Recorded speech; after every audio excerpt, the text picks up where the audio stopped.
नमस्कार साथियों, स्वागत है एक बार फिर से आप सभी का आपके अपने YouTube प्लेटफॉर्म यूपी संगम बाय एमडी क्लासेस पर। बहुत बहुत स्वागत है दोस्तों।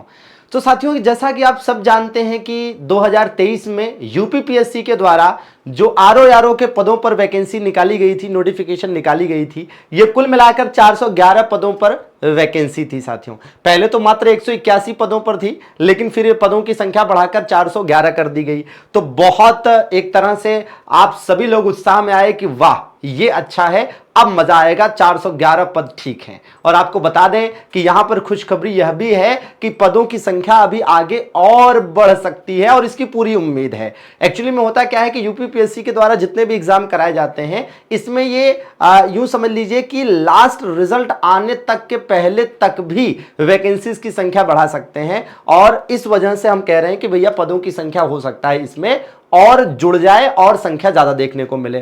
तो इस बार आपके लिए बहुत गोल्डन अपॉर्चुनिटी है कि आप अगर आरओ में अपना भविष्य देख रहे हैं तो इससे बेहतर चांस नहीं हो सकता।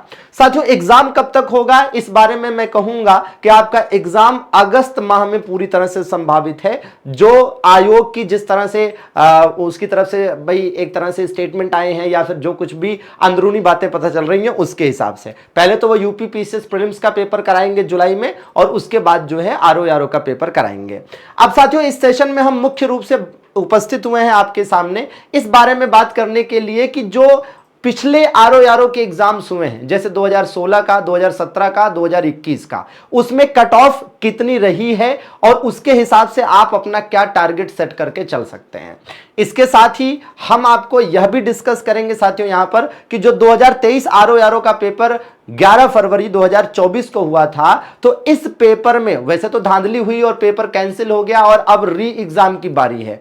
लेकिन अगर यह पेपर कैंसिल ना हुआ होता, अगर इस पेपर में धांधली ना हुई होती, जेन्युइन तरीके से सारी चीजें हुई होती, तो कितनी कट ऑफ जाती, ठीक है ना, उस पर भी बात करेंगे। तो इस तरह से हम 2016, 2017, 2021 और 2023 का इन चारों ही पेपरों का विश्लेषण करके आपको बताएंगे कि कितनी कट ऑफ रही थी और आपको क्या अपना टारगेट सेट करके आगे बढ़ना चाहिए। क्योंकि बिना टारगेट के आप प्लानिंग कैसे करेंगे और बिना प्लानिंग के एग्जीक्यूशन कैसे होगा और कैसे फिर आप अपने गोल को अचीव कर पाएंगे, वो असंभव है। तो इसके लिए टारगेट सेट करना जरूरी है। हालांकि आप समझ सकते हैं कि अभी जिस तरह से माहौल है, एक तो इलेक्शन का माहौल है और दूसरा भाई एग्जाम डेट भी सामने नजर नहीं आ रही है ज्यादातर लोगों को। तो ऐसे में ज्यादातर लोग पढ़ाई नहीं कर रहे हैं, तैयारी नहीं कर रहे हैं। लेकिन आप यह भी जानते हैं कि जो कुछ लोग पढ़ाई कर रहे हैं, सिलेक्शन एक्चुअली में उन्हीं का होना है, क्योंकि इतना आसान सिलेबस और इतना कम सिलेबस है नहीं। सिलेबस ब्रॉड है और सिलेबस टफ है, ठीक है ना। तो मेहनत करने वालों की ही अंत में जीत होने वाली है। तो आइए बात कर लेते हैं साथियों। सबसे पहले आप जान लीजिए कि साथियों, इसमें प्रीवियस ईयर के कट ऑफ के आधार पर हम टारगेट कैसे सेट करें, हम उस पर चर्चा करने वाले हैं। और उसमें भी प्रारंभिक रूप से आपको जानकारी होनी चाहिए कि प्री के मार्क्स मेंस में ऐड नहीं होते हैं। अच्छा, यहां प्री के मार्क्स मेंस में ऐड नहीं होते, इसका मतलब यह नहीं है कि प्री पर मेहनत ना की जाए, क्योंकि अगर आप प्रीलिम्स पर मेहनत नहीं करेंगे तो आप मेंस के लिए क्वालिफाई ही नहीं कर पाएंगे। इसलिए प्री पर भी पूरी जी जान से मेहनत करनी होती है और प्रीलिम्स में आप जी जान से मेहनत इसलिए भी करें क्योंकि मेंस में वो पूरा का पूरा प्री वाला सिलेबस आता है, बस उसका लेवल ज्यादा हो जाता है, लेवल अप हो जाता है, ठीक है ना। तो आइए देख लेते हैं साथियों। यहां पर हम सबसे पहले बात करेंगे प्रीलिम्स के कट ऑफ की, फिर मेंस के कट ऑफ की भी बात करेंगे, ठीक है। तो यहां पर देखिएगा 2016, 2017, 2021 और 2023 साथियों। अब इस कट ऑफ में आप देखिएगा कि यहां पर सीधे सीधे जो चीजें दिख रही हैं उनको एक एक करके स्पष्ट करते हुए आगे बढ़ेंगे। भाई जनरल, ओबीसी, एससी, एसटी और फीमेल। यहां पर साथियों आप देखेंगे 2016 की यदि बात करें तो जनरल की कट ऑफ 129, ओबीसी की 132, एससी की 117, एसटी की 102 और फीमेल की 122 थी।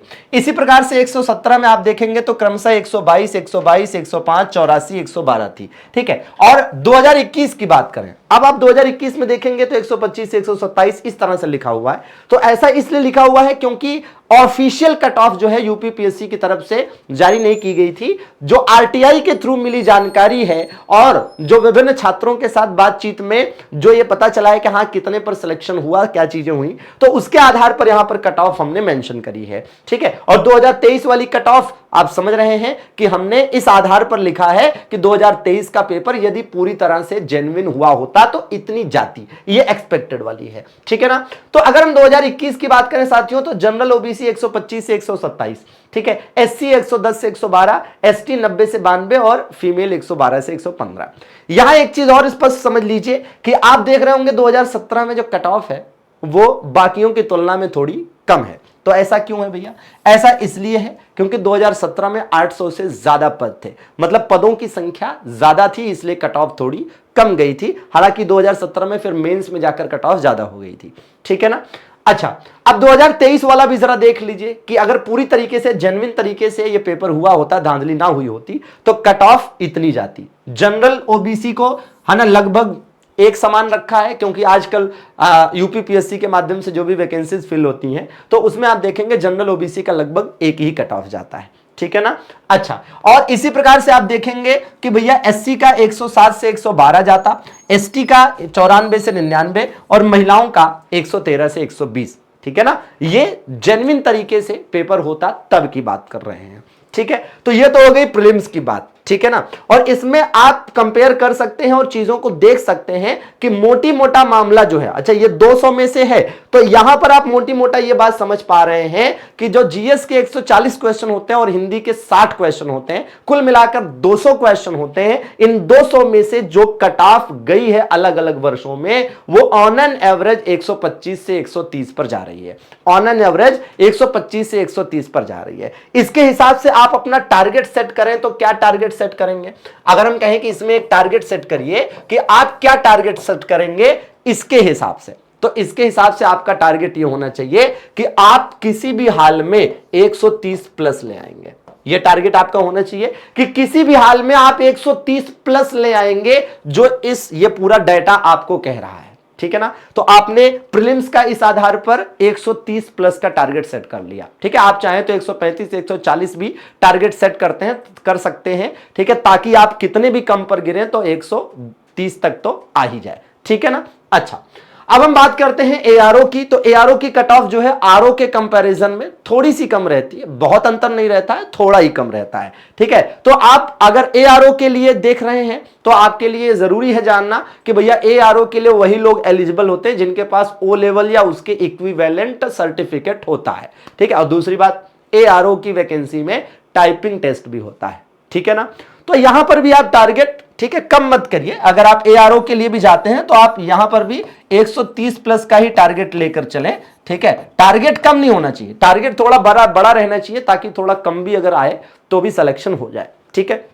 जेन्युइन टारगेट की बात कर रहे हैं, बहुत हवाई है ना, टारगेट की बात नहीं कर रहे हैं कि पता चला कुछ लोग होते हैं ना कि जो कुछ ऐसे बच्चे हैं जो नए नए अभी जो है कॉम्पिटिटिव फील्ड में आए हैं, नई नई तैयारी करनी शुरू की है, अभी उनको 4-6 महीने या साल भर ही हुआ है, तो बहुत अगर नए हैं तो क्या होता है कि उनको एक्सपीरियंस चूंकि चीजों का नहीं होता है तो उनको लगता है कि अरे यार 130 कौन बड़ी चीज है, ठीक है, हम तो 150 ले आएंगे, ठीक है। तो वो चीज अलग बात है, कहना अलग बात है, बड़ी बड़ी बात है, ठीक है, करना अलग बात होता है जब आप एग्जाम हॉल में बैठते हैं और चीजों को करते हैं। क्योंकि कुछ बच्चों को हमने ऐसे भी कहते हुए सुना है कि सर मैं तो रेलवे की तैयारी करता था लेकिन आरओ का फॉर्म आया तो हमने आरओ का फॉर्म फिल कर दिया, और आरओ का पेपर हमने जब दिया तो सर हमने तो 150 अटेम्प्ट किए दोनों मिलाकर।